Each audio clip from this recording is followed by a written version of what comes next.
Zone 10S, région de Duhamel. Dans la 10S, on est dans une zone où il y a à peu près le moins de chevreuils au kilomètre carré. Là. Depuis l'année 2008, où les gros hivers, là, il y a eu beaucoup de pertes dans le cheptel. On parle environ de 2,4 chevreuils au kilomètre carré, ce qui fait qu'on se retrouve dans une zone les moins fréquentées par le chevreuil. On est en territoire public. Qui dit territoire public dit grand espace, dit aussi beaucoup de chasseurs. Alors, de quelle façon qu'on va s'y prendre? Bien, dans notre cas, nous autres, on fait une chasse à l'arbalète au mois de septembre. Chasse à l'arbalète au mois de septembre, c'est qu'il y a moins de monde. Il y en a des chasseurs, mais c'est moins pire qu'au mois de novembre. La façon qu'on va procéder, bien, on a fait notre prospection. On essaye de localiser des places, en premier lieu, où il y a le moins de chasseurs, puis où il y a possibilité de rencontrer des chevreuils. Après que ça a été fait sur la map topographique, bien, on a localisé nos spots visuellement. Puis à partir de là, on est au mois de septembre. Alors, on sait qu'au mois de septembre, les techniques de chasse, là, on ne peut pas passer la période du rut avec les grattages et les frottages. Certains bocs ont commencé, là, mais c'est minime. Alors, c'est s'orienter vers la nutrition, vers la bouffe pour le chevreuil. Mais ici, on est en pleine forêt, là. J'ai pas de champ agricole. Territoire public, impossible de pratiquer des champs nourriciers. Si je ferais ça, je vais avoir trop de chasseurs alentour. Donc, on y va soit avec des bûchers, des montagnes de chêne. Mais qui dit bûcher, dit chemin, accessibilité, chasseur. Donc, je me dois d'éviter ça. Les montagnes de chêne, bien, par ici, c'est presque disparu avec les bûchers qu'il y a eu.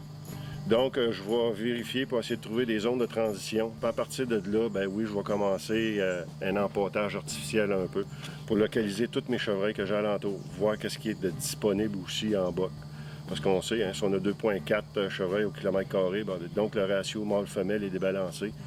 Il y a de moins en moins de bocs matures. Sauf qu'on vise quand même une récolte d'un chevreuil mature. Puis à partir de là, bien, avec les caméras de surveillance qu'on a installées, là, nos spike points dans différents sites qu'on trouve qu'il y a du potentiel, bien, là, on va être en mesure de prendre une décision sur qu'est-ce qu'on peut récolter. Alors, on s'enligne pour ça, puis boc à Dick 1, c'est parti.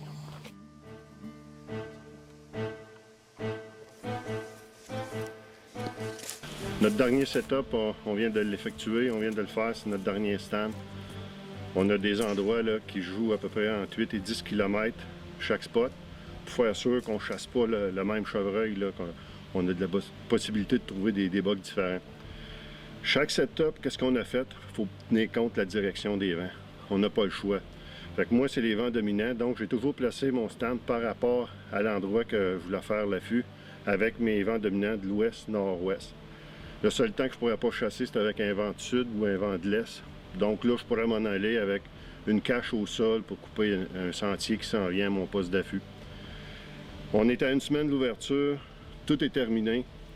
Donc là, ce qu'on fait, on consulte nos spy points, s'assurer qu'à l'ouverture, on va faire le choix du bon site. Puis on se croise les doigts qu'il y ait quelque chose de beau. Dernière fois qu'on va faire le tour de nos sites, c'est à partir de là qu'on va décider à quel spot demain matin on va chasser. Pluie, temps de canard, pas de chasse au chevreuil, mais c'est pas grave. On se prépare, puis on sait que le gibier bouge pareil.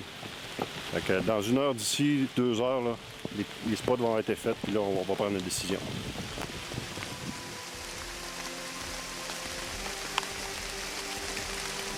Avec mes 3 sites, dans mon cas à moi, Jean, lui, il y en a 2. Il y a des petits bocs qui roulent sur son côté. Là, il y en a un qui peut être potentiellement pas pire, là, un 3 ans et demi. Mais moi, malgré tous mes 3 sites, tout l'ouvrage que j'ai mis là, en pleine forêt, j'ai un boc qui est super beau. Donc, ça part pour demain matin. On s'en va à la chasse à ce boc-là. C'est le seul que j'ai dans le coin. Puis en espérant qu'il ne se fasse pas tuer par des gens qui sont alentours parce que la pression de chasse est partie. Alors, à demain matin.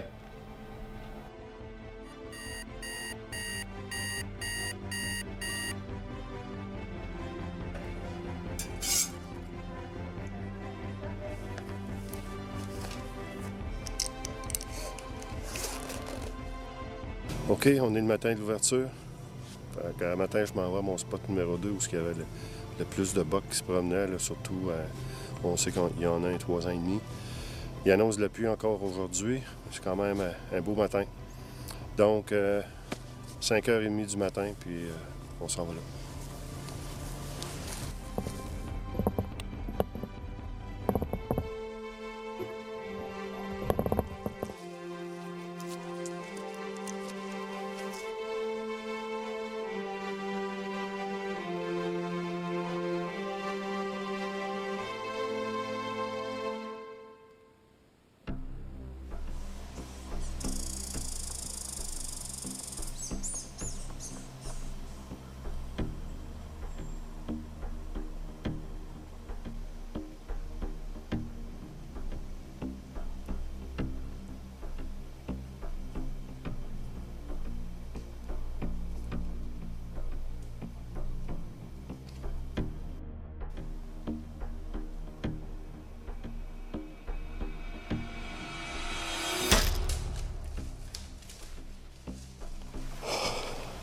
été long, ça n'a pas de bon sens.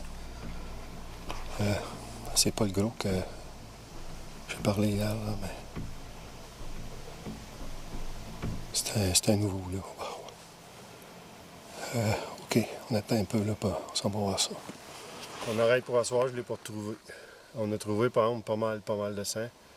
Mais là, il fait trop noir, là, puis je l'ai eu, ce chevreuil-là. J'ai même pas retrouvé ma flèche dedans. Je l'ai tiré en long. C'était pas un super shot, là, ça. Je sais qu'il faut tirer ça de côté, mais il voulait pas se présenter. J'ai attendu 20 minutes. Fait que ma flèche est dedans, il y a du sang. Moi, je suis convaincu, là, cette nuit, ça va être frais, là. La viande, elle se perdra pas. Puis demain matin, de bonne heure, je suis ici, là, pour essayer de trouver ça. On va mal dormir cette nuit, là.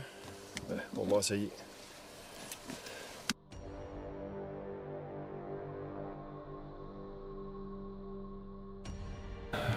J'ai très mal dormi, pour dire quasiment pas dormi, là.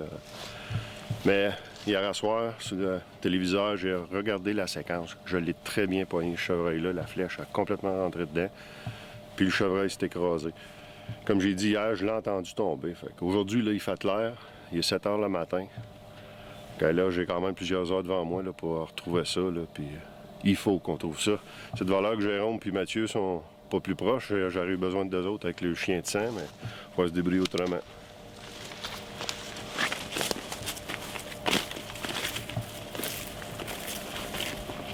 Je suis revenu à la même place là, que hier quand on a cessé nos recherches. Là. Il faisait trop noir. Puis ça allait aider là, parce que cette nuit, là, avec le genre d'humidité, le sang, on le voit encore. Donc hier, on a arrêté ici. À partir de là, il n'y en a quand même pas beaucoup. Là. Bon, je vais essayer de continuer, voir si j'en trouverai pas d'autres. Ça y est. J'ai suivi le sentier, là, puis c'était pas ça partout. Là. Il y avait bifurqué, puis... OK. Je pense qu'on est sur le bon bord.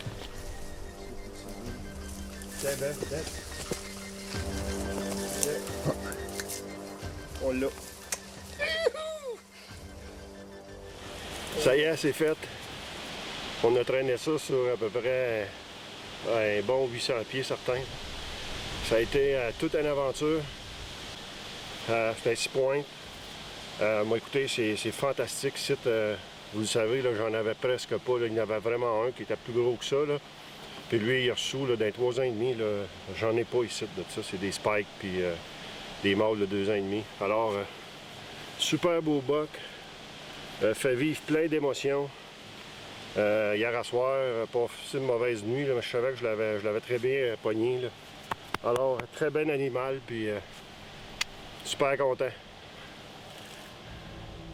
Deuxième journée de chasse. À ma place, avec les photos, il n'y avait pas de... Ben, il y a des bugs différents, tout ça, là, mais je n'ai pas vu vraiment un gros à date. Là. Fait qu'un matin, on va aller dans le spot à Mario parce que il y en a un pas ici et tout. Là. Fait qu'on va essayer ça le matin. Fait que, on va aller se placer puis on va voir ce que ça va donner aujourd'hui.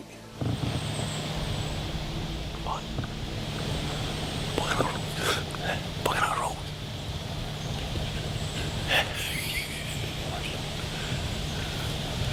Moi, Mario, je pensais que je t'ai pas fait jouer les chevreuils. C'est vrai que c'est pas un bon ravage. C'est ça, c'est le fun de quand tu vois une action, mais tu vois rien. C'est sa chasse. C'est le fun, tu peux tester.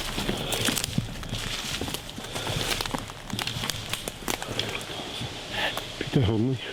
Mais, on a vu qu'un buck, un quoi? Peut-être un spike ou un 4, là. Hein?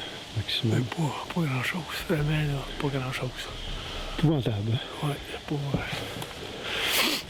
Non, c'est pas le Louest canadien, ça c'est sûr.